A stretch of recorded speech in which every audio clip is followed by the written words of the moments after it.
ហើយលើនៅក្នុងថ្ងៃនេះយើងជាបន្តទៀតចាប់តាក់ទងជាមួយនឹងខែថ្មីដែលជាខែចដែលខែចចាប់ផ្ដើមឡើងនៅថ្ងៃទី8ខែតុលាហើយបញ្ចប់ទៅវិញនៅក្នុងថ្ងៃទី6ខែវិច្ឆិកាខែចនេះជាខែធាតុដីនៅលើភ្លើងធាតុដីនៅលើភ្លើងយ៉ាងនៅលើធាតុដីហើយដីមកច្រើនប្រភេទនេះហើយរងជាមួយចឆុងគ្នានៅក្នុងតួម៉ោងហើយតួថ្ងៃតួខែចេវាមានរឿងនៃការផ្លាស់ប្ដូរសន្ទុះដោយសារតែធម្មពលធាតុដីកាន់តែខ្លាំងឡើងដែលធ្វើឲ្យស្ថានភាពដែលមានស្ថិរភាពនៅក្នុងខែមុនអាចទៅនាំមកដល់បញ្ហាប្រឈមថ្មីបើទោះបីជាមានផ្កាយល្អមកជួយយ៉ាងណាក៏ដោយផ្កាយល្អមួយចំនួនជួយតាក់ទងចាប់ជាមួយនឹងដោះស្រាយចំនួនបទុភាពតានតឹងផ្នែកនយោបាយហើយលើកទឹកចិត្តឲ្យមានសកម្មភាពសប្បុរសធម៌ប៉ុន្តែទោះជាយ៉ាងណាក៏ដោយរងជាមួយចខុងគ្នាប្រភេទនេះប្រមានថានៅពេលណាដែលមានផ្ទៃខាងលើស្ងប់ស្ងាត់មានន័យថាមើលទៅខាងក្រៅវាស្ងប់ស្ងាត់ដូចអត់មានរឿងអីក៏ប៉ុន្តែនៅខាងក្នុងលក្ខកបាំងឲ្យថានឹងអាចធ្វើកើតរឿងមានរឿងភ្លាមនៅពេលណាដែរមើលទៅវាអាចស្ងប់ស្ងាត់ទេចឹងណាអញ្ចឹងមានន័យថាយើងមើលនៅលើផ្ទៃទឹកត្បិតទៅទឹកនឹងស្ងប់ក៏ប៉ុន្តែបើទៅខាងក្នុងទឹកយើងមិនដឹងថាមានរឿងអីនៅខាងក្នុងហ្នឹងទេអញ្ចឹងនៅក្នុងខែនេះអាចจะមានផ្ទុះរឿងភ្លាមមួយទៀតផ្កាយមង្គលមួយដួងចាប់តាក់ទងជាមួយនឹងជួយយើងចាប់តាក់ទងជាមួយនឹងការគ្រប់គ្រងជួយយើងនៅក្នុងការធ្វើចលនានិងរីកចម្រើននៅក្នុងអាជីវកម្មខែនេះអំណោយផលសម្រាប់ការផ្លាស់ប្ដូរទីតាំងប្រកបដោយយុទ្ធសាស្ត្រការធ្វើដំណើរឬក៏ការទទួលទូនាទីថ្មីប្រៃហិរញ្ញវត្ថុមានផ្កាយមង្គលមួយដួងដែរមកជួយចាប់តាក់ទងជាមួយនឹងប៉ុន្តែផ្កាយនេះយើងត្រូវប្រុងប្រយ័ត្នពាក់ព័ន្ធជាមួយនឹងការណែបើមិនចេះគ្រប់គ្រងផ្នែកហិរញ្ញវត្ថុអាចទៅនាំមកនៅការខាតបង់អាចจะមានការលាក់ការចំណាយទិញចឹងទៅហើយមួយទៀតការទិញនៅផ្ទះអសាហ្នឹងក៏គួរទៅកាត់បន្ថយវាទៅហើយខណៈពេលដែលមានផ្កាយជាច្រើនដែលចាប់ទៅទងជាមួយនឹងជួយអ្នកដែលមានអំណាចឲ្យកាន់តែមានអំណាចក៏វាចាប់ទៅទងជាមួយនឹងចំនួនការក្បត់នៅក្នុងបរិយាកាសប្រកួតប្រជែងហើយមួយទៀតបើសិនណាបើមានពាក់ព័ន្ធជាមួយនឹងការឈ្លានពានឬក៏អីក៏កាន់តែខែនេះជាអត្តន័យគេឲ្យកសាងតម្លាភាពនឹងការប្រយោជន៍រួមបើសិនដល់ភាគីម្ខាងណាប្រើយុទ្ធសាស្ត្រឈ្លានពានអាចទៅនាំមកនូវផលអាក្រក់នៅក្នុងឆាកអន្តរជាតិការឈុំគ្នារវាងចនិងរងចង្អុលទៅលើសកម្មភាពភូមិសាស្ត្រពាក់ព័ន្ធជាមួយនឹងតំបន់ដែលអាចគ្រោះថ្នាក់ភ្លាមពាក់ព័ន្ធជាមួយនឹងងាយនឹងការផ្លាស់ប្ដូរដូចជាតំបន់ភ្នំតំបន់ព្រៃអីចឹងទៅមានការប្រុងប្រយ័ត្នអាចទៅមានការផ្លាស់ប្ដូរអាកាសធាតុភ្លាមត្រូវមានការប្រុងប្រយ័ត្នជាប់ទាក់ទងជាមួយមួយទៀតបតវហេតុពាក់ព័ន្ធជាមួយអាកាសចរត្រូវមានការត្រួតពិនិត្យសុវត្ថិភាពអីចឹងទៅអីនេះមួយទៀតបើសិនបើមានបញ្ហាធ្ងន់ធ្ងរឧទាហរណ៍ពាក់ព័ន្ធជាមួយនឹងជំងឺត្រូវមានការប្រុងប្រយ័ត្នទៅព្យាបាលភ្លាមកុំទុកយូរនៅក្នុងខែនេះបើសិនណាបើយើងមានបញ្ហាដូចជាជំងឺមហារីកធ្លាប់មានប្រវត្តិមកហើយមានដំណឹងដឹងខ្លះដែរអំពីយើងដឹងមករោគសញ្ញាខ្លះដែរត្រូវមានការប្រុងប្រយ័ត្នទៅត្រួតពិនិត្យសុខភាពឲ្យបានទៀងពេលអីចឹងទៅហើយមួយទៀតពាក់ព័ន្ធជាមួយនឹងផ្កាយមង្គលម្ដងទៀតជួយពាក់ព័ន្ធជាមួយរឿងស្នេហាអញ្ចឹងវានាំមកនៅការវិវត្តផ្នែកអ្នកមានស្នេហាស្រាប់ឬក៏អ្នកដែលនៅលាវក៏អាចតែនឹងជួយឲ្យមានស្នេហាចាប់ប៉ុន្តែទោះជាយ៉ាងណាក៏ដោយសម្ពាធហិរញ្ញវត្ថុក៏នៅតែនាំមកនៅការមិនចុះសម្រុងគ្នាអញ្ចឹងទៅចឹងឯងចឹងការយល់ចិត្តទុកដាក់គ្នាល្អសម្រាប់សុភមង្គល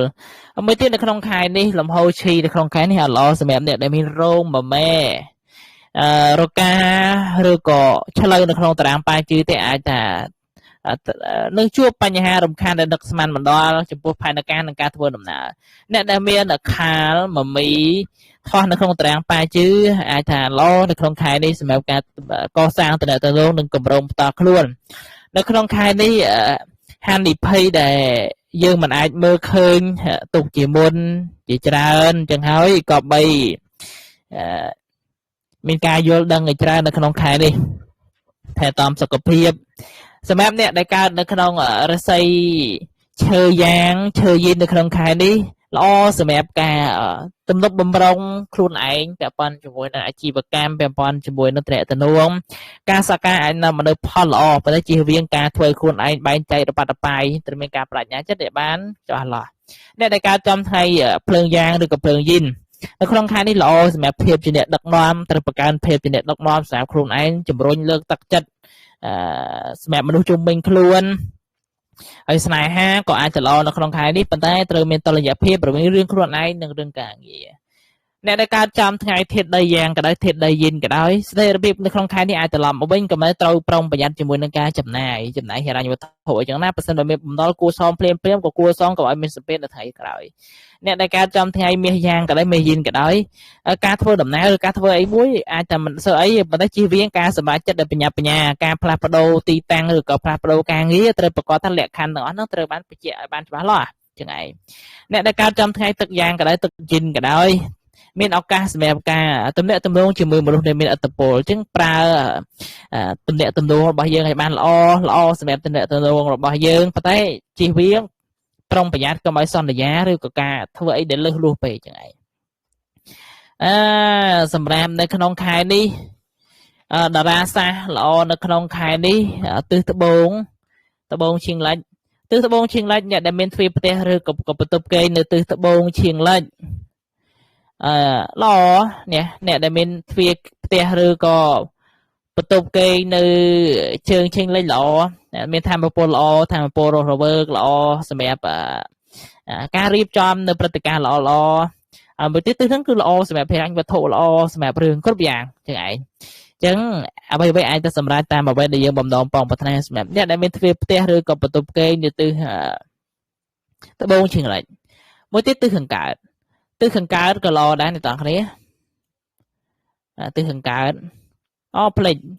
ទិសនេះទិសចរជួយឆ្លូវខាថារមសាញ់មីម៉ែវរកាចត្បូងជើងសានសាស្ថិតនៅទិសខាងជើងត្រូវប្រយ័ត្នពាក់ព័ន្ធមួយទិសខាងជើងនេះមួយសានសាអូខេ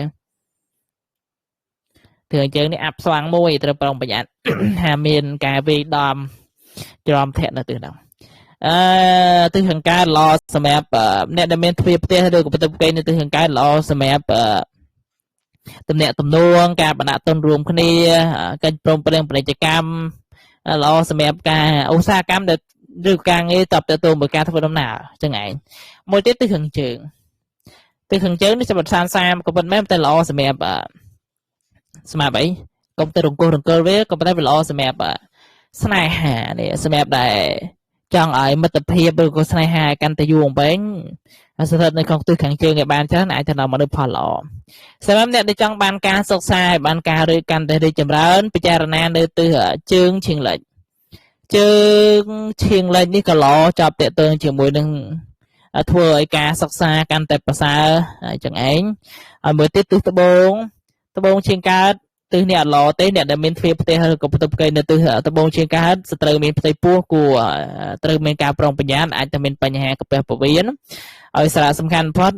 អាចទៅមានការផន់ច្រឡំឬក៏ការច្របូកច្របល់អារម្មណ៍នៅទិសត្បូងឈៀងកើតទិសខាងត្បូង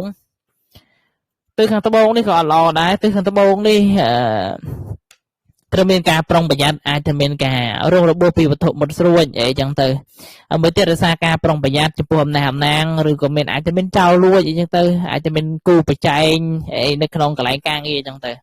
ហើយមួយទៀតទិសខាងលិចទិសខាងលិចនេះក៏អត់ល្អដែរត្រូវមានការប្រុងប្រយ័ត្នឲ្យមែនទែនពាក់ព័ន្ធមួយសុខភាពពាក់ព័ន្ធជាមួយនឹងការខាត់បងប្រៃហិរញ្ញវត្ថុអ្នកដែលមានទ្វារផ្ទះឬក៏បន្ទប់គេងនៅទិសខាងលិចមួយទៀតទិសជើងឈៀងកើតនេះអាចទៅមានធ្វើឲ្យយើងឈឺក្បាលការរងរបួសក្បាលអីចឹងទៅចឹងឯងចឹងទៅមានការប្រុងប្រយ័ត្នចឹងជូនពរអ្នកទាំងគ្នាសំណាងល្អនៅក្នុងខែថ្មី